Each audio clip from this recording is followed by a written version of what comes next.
Commander Daesung walked through the metal corridors of Station Terminus 7 with tired steps. The diplomatic meeting had lasted 6 hours.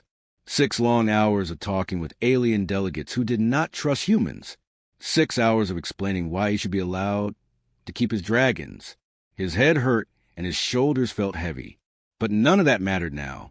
He was finally going home to see his babies.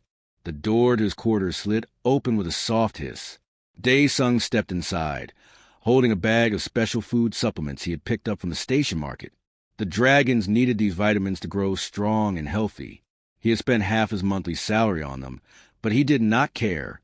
His 3 albino dragon hatchlings were worth everything to him. He moved toward the habitat chamber, already imagining their happy chirps when they saw him. Biko would probably jump at him first. Sio would nuzzle against his hand. Bio would flutter her tiny wings and demand to be fed immediately. The thought made him smile for the first time that day. But when he entered the chamber, his smile died. The nest was empty. Daesung stood frozen in the doorway. His heart began to beat faster. The special warming crystals he had arranged in a circle still glowed with soft blue light. The soft blankets he had carefully placed in the nest were still there, but the 3 white dragon hatchlings were gone. The bag of supplements fell from his hand and hit the floor with a thud. He rushed to the nest and touched it with shaking hands. Still warm. They had not been gone long. He looked around the room wildly. Where were they? How did they get out? The door had been locked. The ventilation shafts were covered with secure screens. Nothing seemed broken or damaged. Daesung ran to the control panel on the wall and pulled up the security logs with quick finger movements. His eyes scanned the data. No unauthorized entry. No door breaches. No alarms. The system showed that everything had been normal for the entire day, but it was not normal.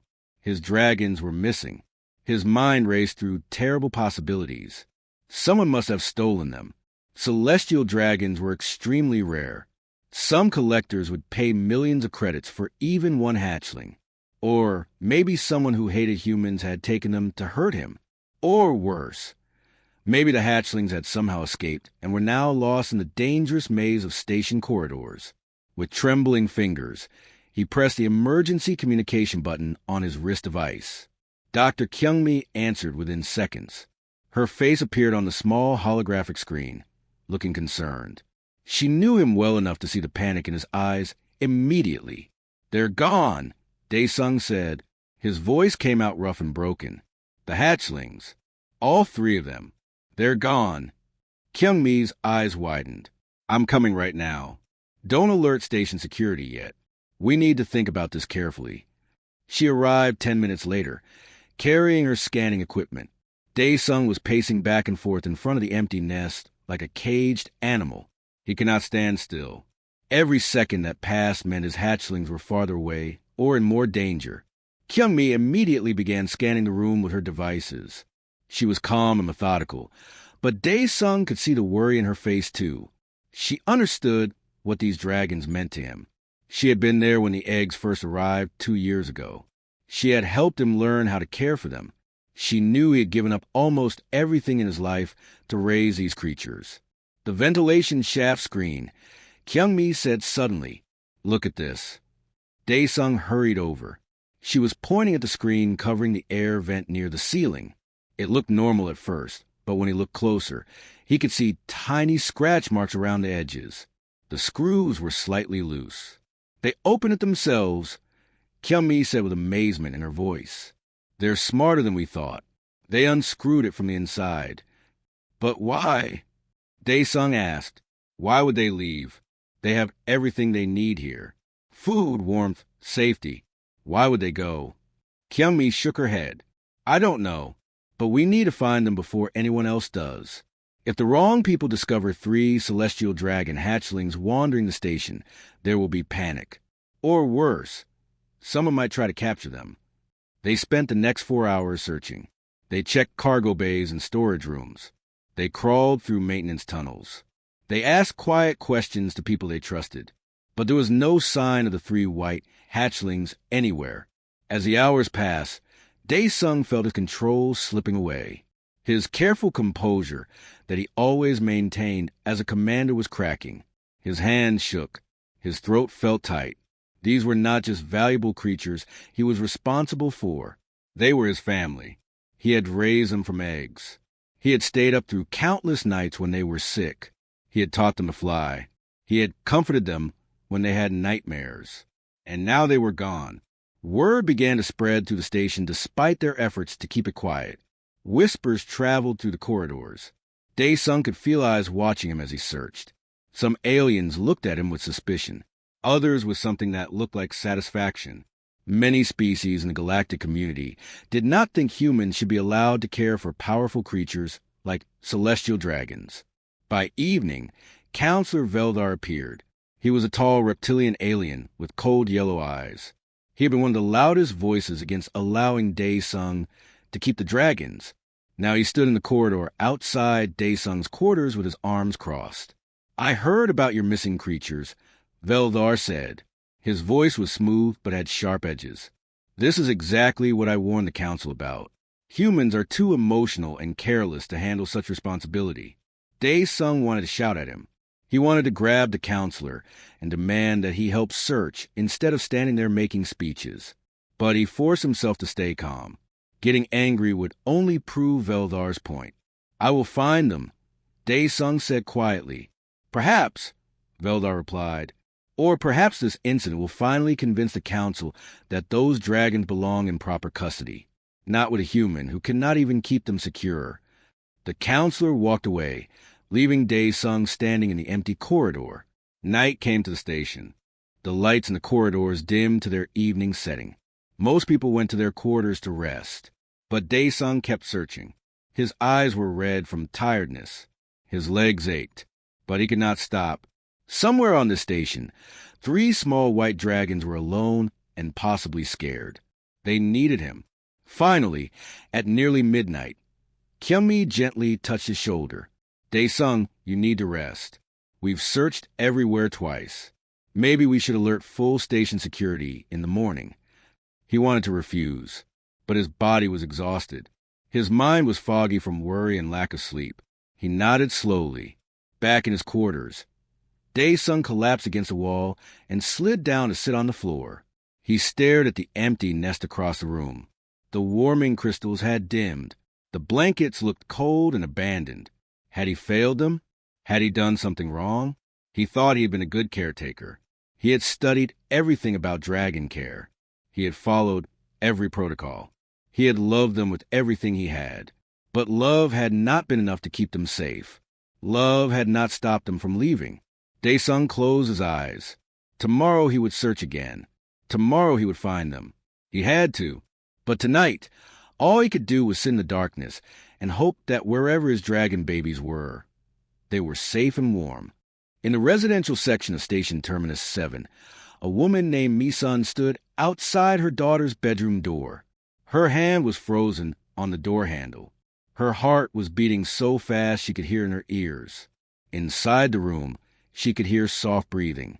But it was not just her daughter's breathing. Mi-sun had come to check on Hannah during afternoon rest time. Her 6-year-old daughter had been acting strange all week. Very quiet, very secretive. She kept sneaking food from the kitchen, small pieces of meat and fish. When Mi-sun asked about it, Hannah just smiled and said she was hungry. But now Mi-sun knew the truth. Through the crack in the door, she could see a soft white glow. It pulsed gently, like a heartbeat made of light. And the breathing sounds were definitely not human.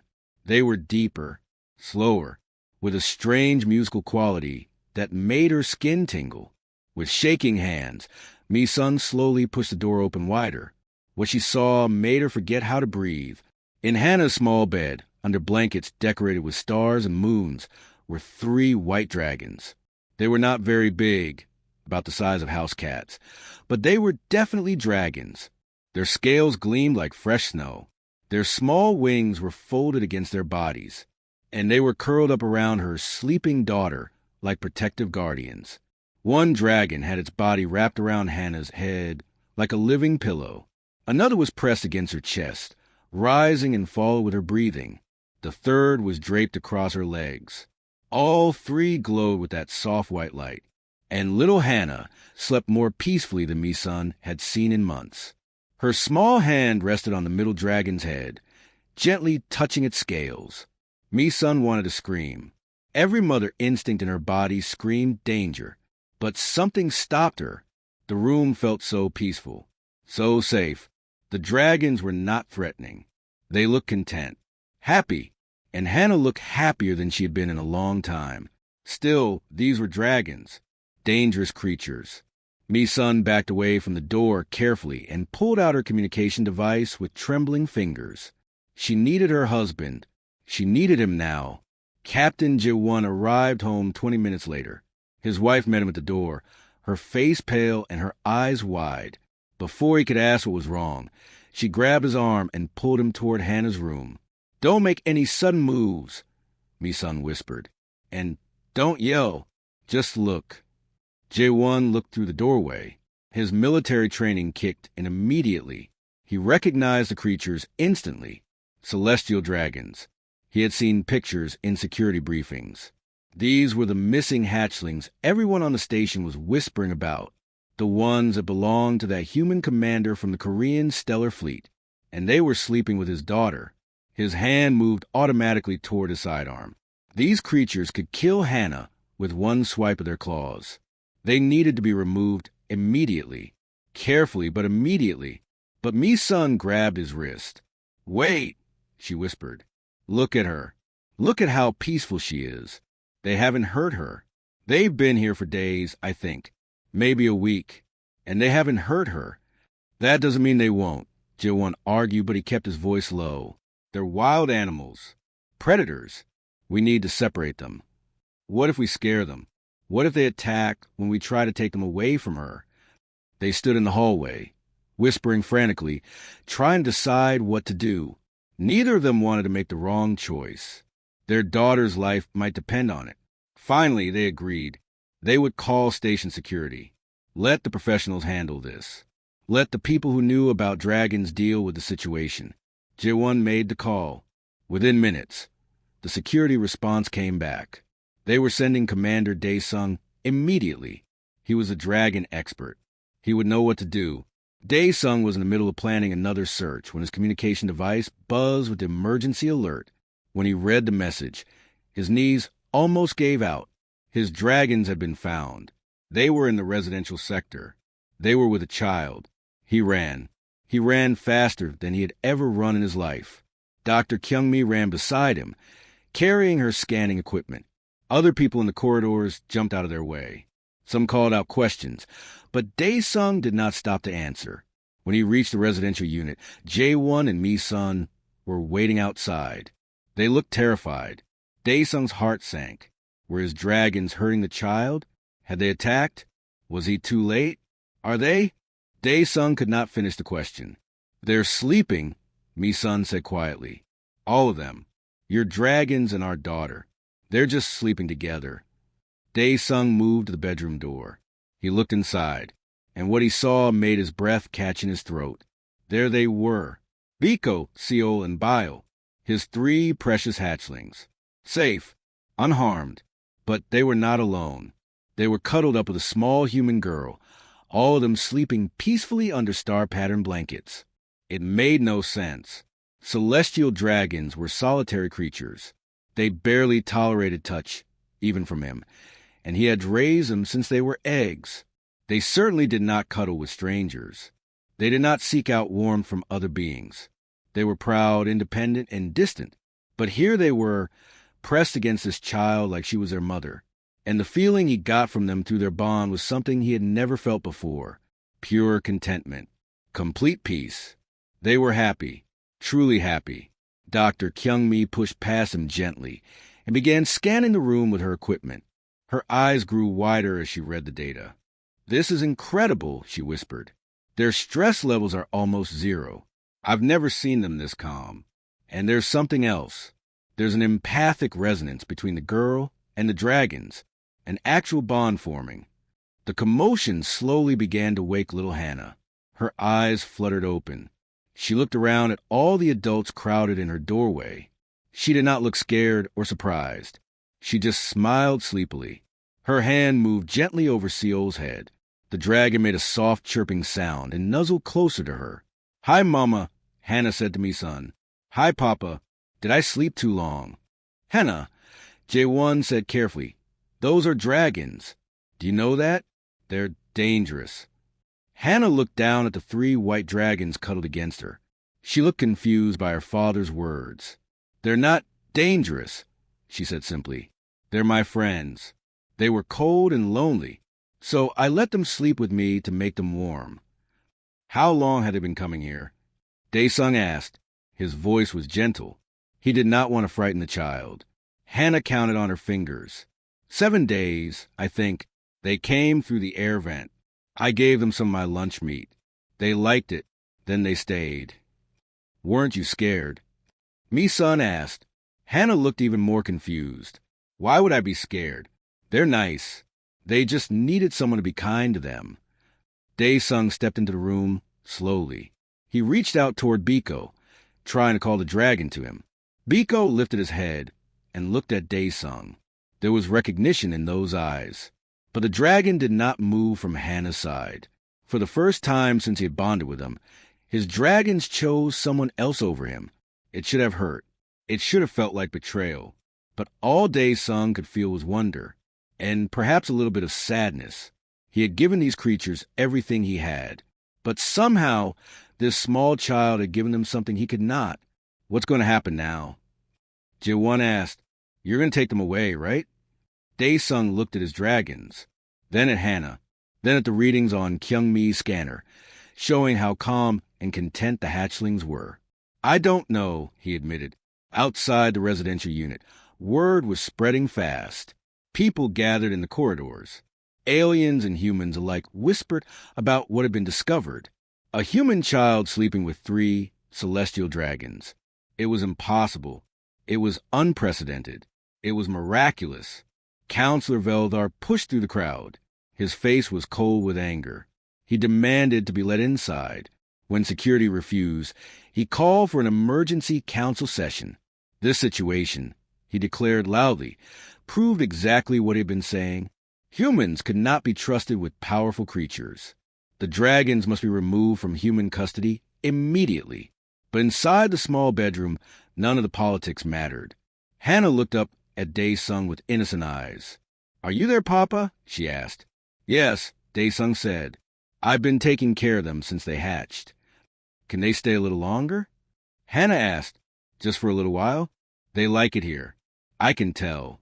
Dae-sung looked at the 3 white dragons, at the way they were nestled against this small girl, at the peace in their eyes, and he found that he could not say no. "Yes," he said softly, "just for a little while longer." For 2 days, Dr. Kyung-mi watched something she had never seen before.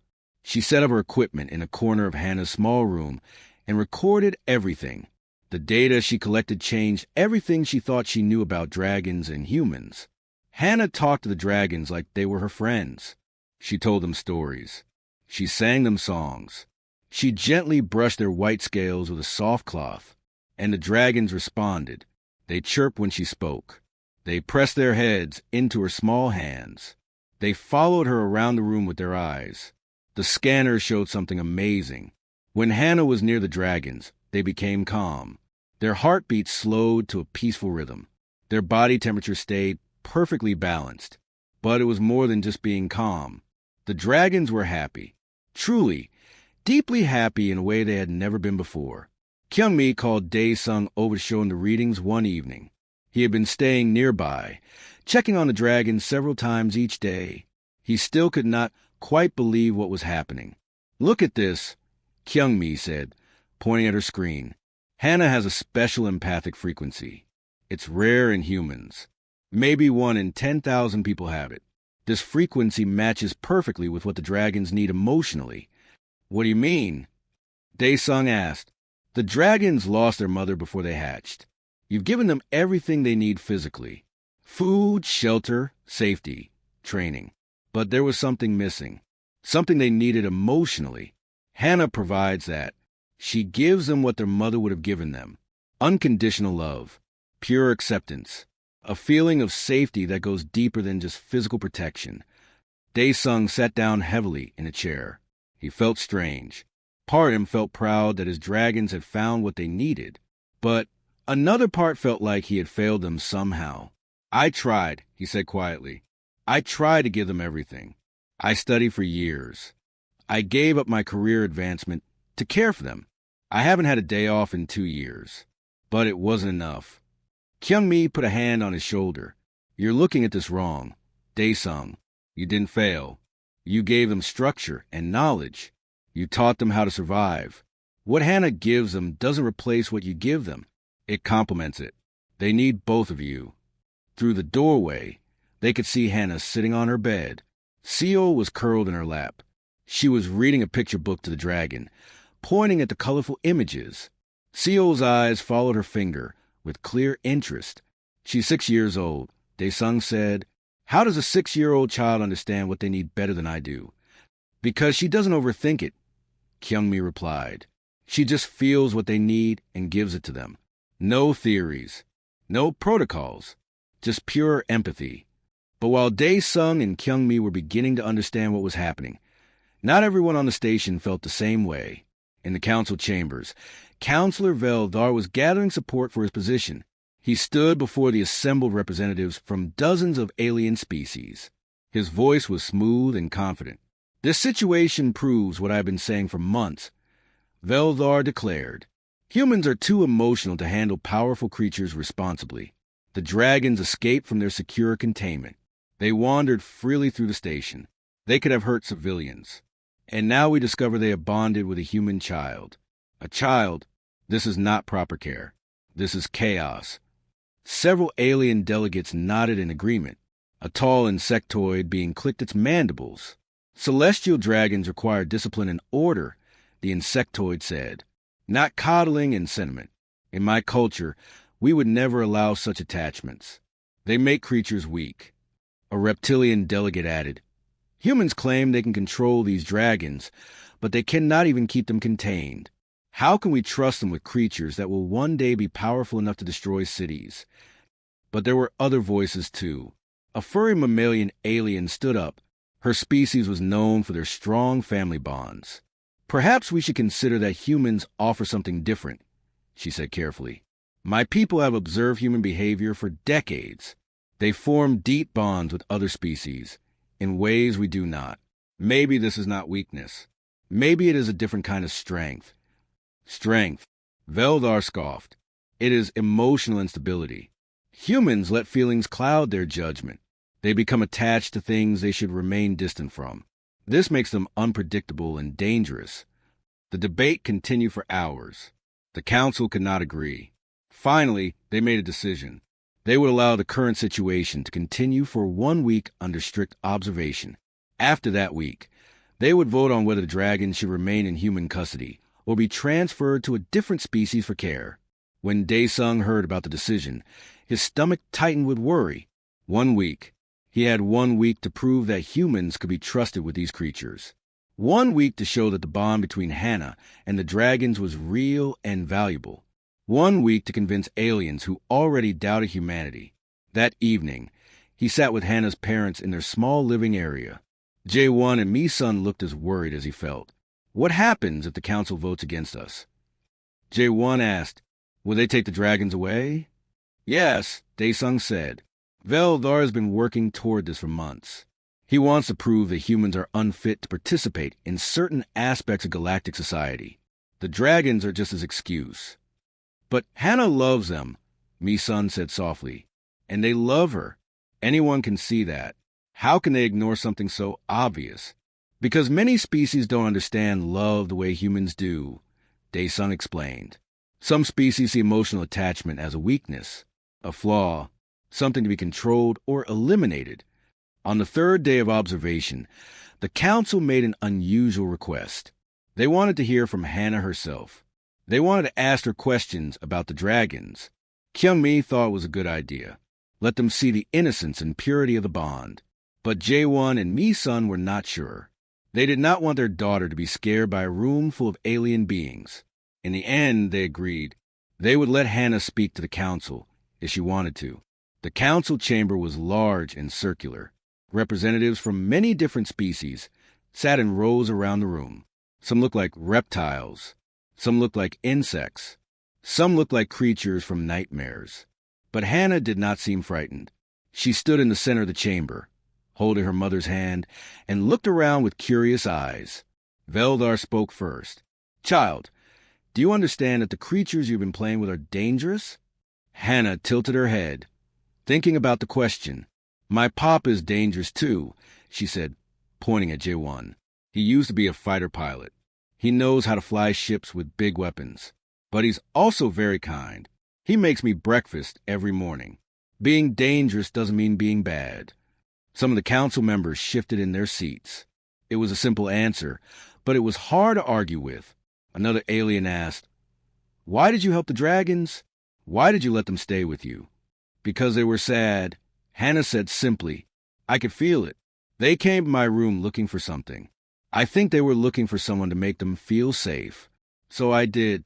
I gave them food and let them sleep in my bed. That's what you do when someone needs help." "Were you not afraid they might hurt you?" Veldar pressed. Hannah shook her head. "No, they would never hurt me. I know that. I can feel it. Just like they can feel that I won't hurt them. That's what friends do. They trust each other." The simplicity of her words filled the chamber. No complex theories. No scientific explanations. Just basic truth spoken by a child who had never learned to doubt her own feelings. After Hannah was escorted out, the council debated for another hour, but no decision was made. The observation would continue. The vote would happen in 4 more days. That night, Dae-sung made a decision. He moved his quarters closer to the residential sector. If he was going to share the care of the dragons with Hannah, he needed to be nearby. He needed to be part of their daily routine. As he packed his belongings, he thought about what Kyungmi had said. The dragons needed both of them. Hannah gave them emotional warmth. He gave them knowledge and protection. Together, they could give the dragons complete life. But first, they had to survive the vote. They had to convince a skeptical galaxy that humanity had something valuable to offer, and they only had 4 days to do it. Outside his window, Dae-sung could see the lights of Hannah's residential unit. In one of those rooms, a small girl was probably reading the 3 white dragons before sleep. And somewhere in the station, Veldar was planning his next move. The battle for the dragon's future was just beginning. It was the 5th day of observation. Only 2 more days until the council would vote. Hannah was in Dae-sung's quarters, watching him feed the dragons their afternoon meal. She sat cross-legged on the floor, asking questions about what each type of food did for their health. Dae-sung explained everything patiently, and Hannah listened with serious attention. Suddenly, alarm sirens began screaming through the station. Red emergency lights flashed in the corridors.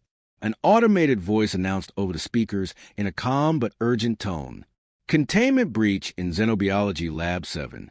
Hostile specimens loose. All civilians evacuate to secure shelters immediately. This is not a drill." Dae-sung's heart jumped. Xenobiology Lab 7 was where they kept the most dangerous creatures. Specimens from death worlds. Predators that could tear through metal. He grabbed his communicator and pulled up the emergency feed. The situation was bad. A magnetic containment field had failed. 6 void ravagers had escaped. These were pack hunters from a planet where nothing survived without being able to kill. They were fast, smart, and extremely aggressive. Station security was responding, but the creatures had already spread into 3 different sections. "Hannah, we need to go," Dae-sung said, reaching for her hand. "Right now, I need to get you to a shelter." They ran into the corridor. People were rushing everywhere. Parents carrying children. Station workers directing traffic toward the emergency shelters. The noise was deafening. Hannah held tight to Dae-sung's hand, but he could see fear in her eyes. Behind them, the 3 dragons burst out quarters. Dae-sung had left the door open in his rush. Biko, Seol, and Bile chirped anxiously, sensing the danger and chaos. They started to follow Dae-sung and Hannah. "No, stay," Dae-sung commanded, but the dragons kept following. They would not leave Hannah. The crowd pressed around them. In confusion, Hannah's hand slipped from Dae-sung's grip. She tried to push through the people to get back to him, but the crowd carried her in a different direction. Within seconds, she was separated from him. "Hannah!" Dae-sung shouted. He tried to move against the crowd, but it was like fighting a river. He could not see her anymore. The three dragons did not hesitate. They shot to the crowd like white arrows, moving between legs and underarms. They could sense where Hannah was through their bond with her. They would find her. Hannah stumbled down a corridor, pushed along by panicking people. When the crowd finally thinned, she found herself alone in an empty hallway. She looked around, frightened and confused. Which way was the shelter? Which way was back to Dae-sung? She heard a sound behind her, a wet, clicking sound, like claws on metal. Hannah turned slowly. Two void ravagers stood at the end of the corridor. They were bigger than she expected. Much bigger. Their bodies were covered in dark, oily scales. Their mouths had too many teeth. Their multiple eyes glowed with a hungry red light. The creatures moved toward her slowly, stalking. They made low growling sounds that vibrated through the floor.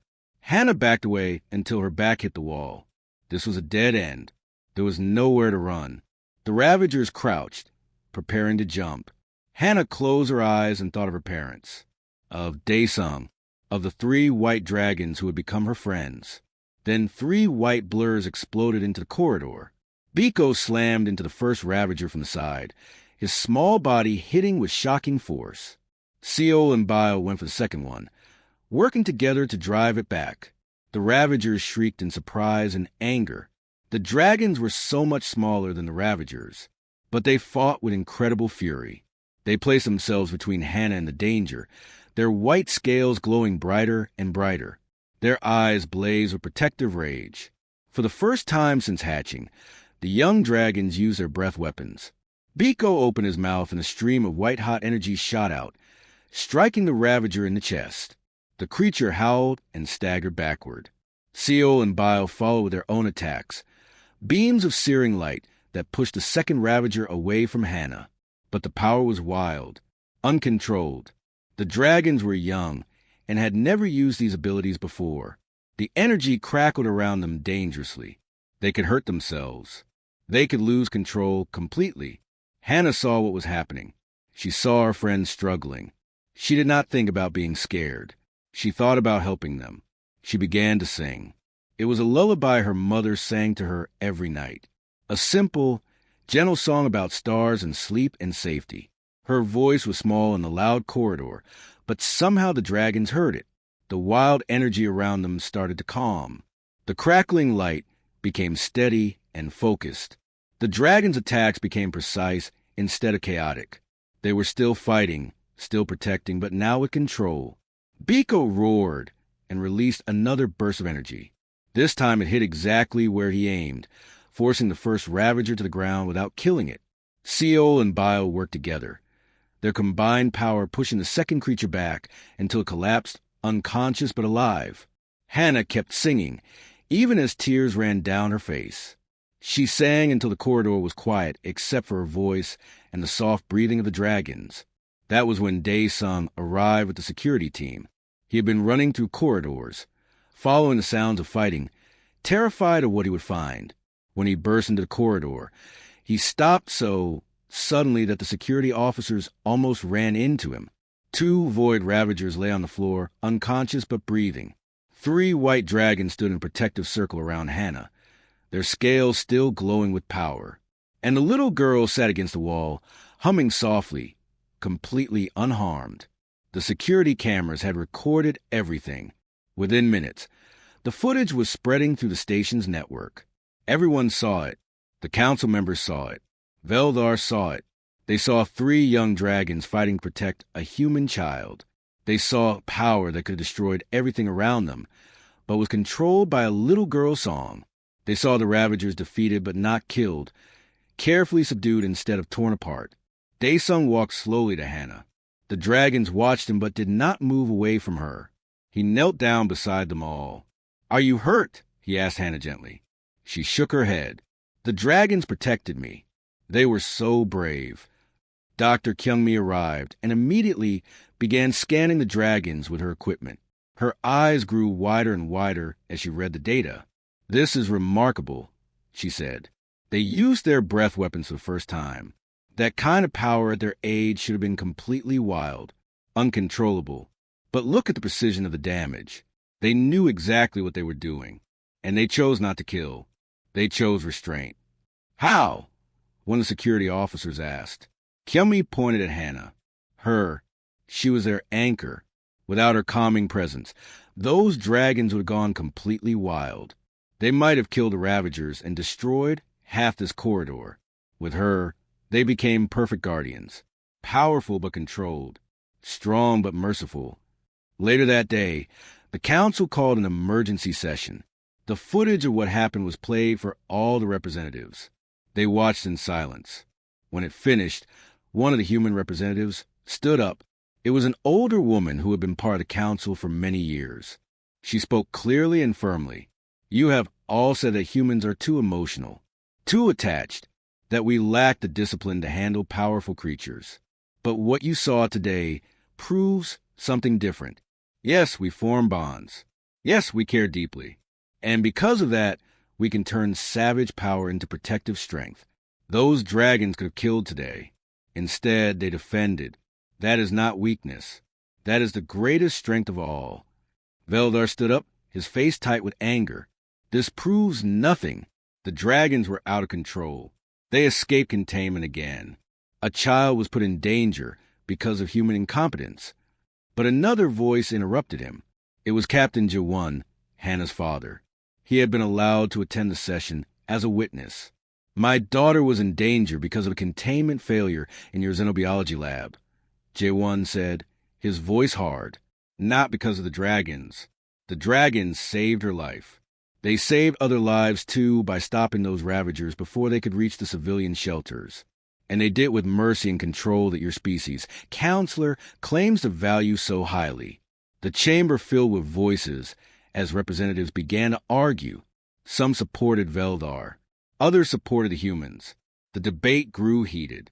Finally, the council leader called for order. "We will vote tomorrow as scheduled. But tonight, we all need to think carefully about what we witnessed today. This council must decide not based on prejudice, but on evidence. And the evidence is very clear." That evening, Dae-sung sat with Hannah and her parents in their quarters. The three dragons were curled up together on Hannah's bed, exhausted from their fight. They slept deeply, their scales still faintly glowing. "Tomorrow they vote," Mi-sun said quietly. "Tomorrow they vote," Dae-sung agreed. Hannah looked up at him with serious eyes.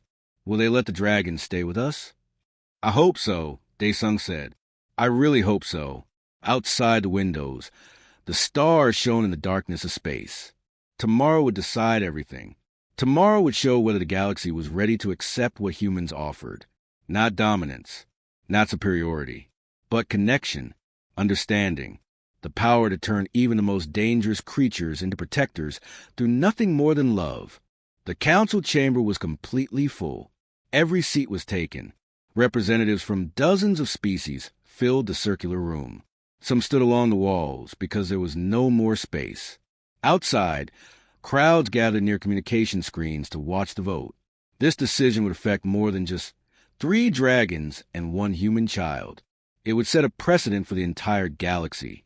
Dae-sung sat in the observation section with Hannah's family. His hands gripped the armrest of his chair, so tightly his knuckles were white. Next to him, Mi-sun held her husband's hand. Jae-won stared straight ahead, his jaw tight. Hannah sat between them, swinging her legs because they did not reach the floor. She seemed less worried than the adults around her. The 3 dragons were not allowed in the council chamber. They waited in a secure room nearby with Dr. Kyungmi watching over them. Through his bond with them, Dae-sung could feel their anxiety. They knew something important was happening. They could sense his worry. The council leader stood up. She was a tall being with blue, crystalline skin that reflected the lights. Her voice was calm and clear. "We are here to vote on the custody of 3 celestial dragon hatchlings currently in human care. The question before us is simple. Should these creatures remain with Commander Dae-sung and have supervised contact with the human child, Hannah? Or should they be transferred to another species for care? Each representative will cast one vote. We need a simple majority to reach a decision. Counselor Veldar stood to speak first. His yellow eyes swept across the chamber. I have made my position clear from the beginning. Humans are too emotional and unpredictable to handle creatures of such power. Yes, yesterday the dragons protected a child. But this only happened because the child was in danger in the first place. Danger that occurred because the dragons were not properly secured. I vote that the dragons be transferred to Syrian custody, where they will receive proper discipline and training. Several reptilian representatives nodded in agreement. The voting began. One by one, representatives stood and cast their votes. The count appeared on a large display screen. Yes for human custody. No for transfer. The numbers climbed slowly. 10 yes. 8 no. 15 yes. 13 no. 20 yes. 18 no. The chamber was almost perfectly divided. Daesung's heart pounded so hard he could hear it in his ears. The vote was too close. More representatives voted. 25 yes. 23 no. 30 yes. 28 no. There were only a few representatives left. The outcome will be decided by a handful of votes. A mammalian representative stood up. She was from a species known for their strong family bonds. Daesung held his breath. I vote yes, she said. My people have studied the footage carefully. What we saw was not chaos. We saw 3 young dragons learning control through connection. We saw power balanced by love. This is something my species understands deeply. Bonds make us stronger, not weaker. I believe humans have shown us a new way to work with dangerous creatures. A better way. 31 yes. 28 no. An insectoid delegate stood. This was one of the species that had supported Veldar from the beginning. I vote no. It clicked. Discipline and hierarchy are what create order. Emotional attachments create instability. 31 yes. 29 no. Only 3 representatives remained. The next 2 voted yes. The final representative was an elderly being from a species that rarely spoke in council. Everyone turned to look at them. 33 yes. 29 no. This vote would decide everything. The being stood slowly. Their voice was soft but carried through the silent chamber. For 300 years, my species has been part of this council. In that time, we have watched humanity join the galactic community. We have watched other species fear them, doubt them, and try to limit them, always for the same reason. Humans feel too much. They care too deeply. They form bonds where we see only practical relationships. But yesterday, I watched footage that reminded me of something important. Power without heart becomes tyranny. Strength without compassion becomes cruelty. The humans have shown us that even the most dangerous force can be guided by something as simple as a child's song. I vote yes. The display screen showed the final count. 34 yes. 29 no. The humans had won. The chamber erupted. Some representatives cheered. Others protested loudly. Veldar stood with his fists clenched, his face dark with anger. But the decision was final. The vote had been cast. Daesung felt his knees go weak. Mi-sun was crying. Jae-won pulled his daughter into a tight hug. Hannah laughed with delight, not fully understanding what had just happened, but knowing it was good. The council leader raised her hand for silence. It took several minutes for the chamber to quiet down. The decision is made, she announced. The dragons will remain in human custody under a joint care arrangement. Commander Daesung will continue as primary caretaker. The child Hannah will be allowed supervised contact on a regular schedule. This arrangement will be monitored for the next year. If it continues to prove successful, it may serve as a model for similar situations in the future. As they left the council chamber, Veldar blocked Daesung's path. His face was cold. You won today, the counselor said quietly. But this is not over. One mistake, one incident, and I will be there to remind the council of their foolishness. Daesung met his eyes calmly. Then I will make sure there are no mistakes. Those dragons are my family. I will protect them with everything I have. He walked past Veldar to where Dr. Kyungmi was waiting with the 3 dragons. When Biko, Seal, and Bile saw him, they chirped happily and flew to him. He caught them in his arms, feeling their warmth, their trust, their joy. Hannah ran over, and the dragons immediately flew to her too, nuzzling against her face and hands. She giggled as Bile tickled her neck with his tail. In the weeks that followed, a new routine took shape. Dae-sung had moved his quarters to be near Hannah's family. Every morning, he would bring the dragons to his quarters for their training and care. He taught them how to fly properly, how to control their powers, how to hunt and fight if they ever needed to defend themselves. Every afternoon, Hannah would visit. A special play area had been built where she could spend time with the dragons safely. She would read to them, play games with them, sing to them, and the dragons thrived in ways Dae-sung had never seen before. They grew faster. They learned quicker. They became confident and happy. Dr. Kyung-mi continued her research. Her papers about the human-dragon bond became famous throughout the galaxy. Other species began to reach out. A water-dwelling civilization asked for human help with calming their storm beasts. A desert people requested human trainers to work with their sand serpents. Slowly, humanity's role in the galactic community began to shift. They were no longer just newcomers trying to prove themselves. They were becoming known as bridge builders, as beings who could connect with others in unique ways. 6 months after the vote, Hannah celebrated her 7th birthday. Dae-sung came to the party with a special gift. It was a small pendant made from one of Seol's naturally shed scales. The white scale had been mounted in silver and hung on a delicate chain. "This is for you," Dae-sung said, kneeling down to her level. "Seol wanted you to have it. All 3 of them did. You're part of their family now, and they're part of yours." Hannah's eyes filled with happy tears. She hugged him tightly, then ran to show her parents the pendant. But Hannah had a gift for Dae-sung too. She gave him a drawing she had made. It showed him standing tall with 3 white dragons flying around him. Next to him in the picture was her, small and smiling, holding hands with the figure of Dae-sung. At the bottom, she had written in careful letters, "Our family." Dae-sung held the drawing like it was made of glass. Something tight in his chest loosened. For 2 years, he had carried the weight of caring for the dragons alone. He had been afraid of failing them, afraid of not being enough. But now he understood. He had never been meant to do it alone. Family was not about one person carrying all the burden. It was about sharing the load, about bringing together different strengths to create something complete. "Thank you," he said softly to Hannah. "Thank you for teaching me what they really needed."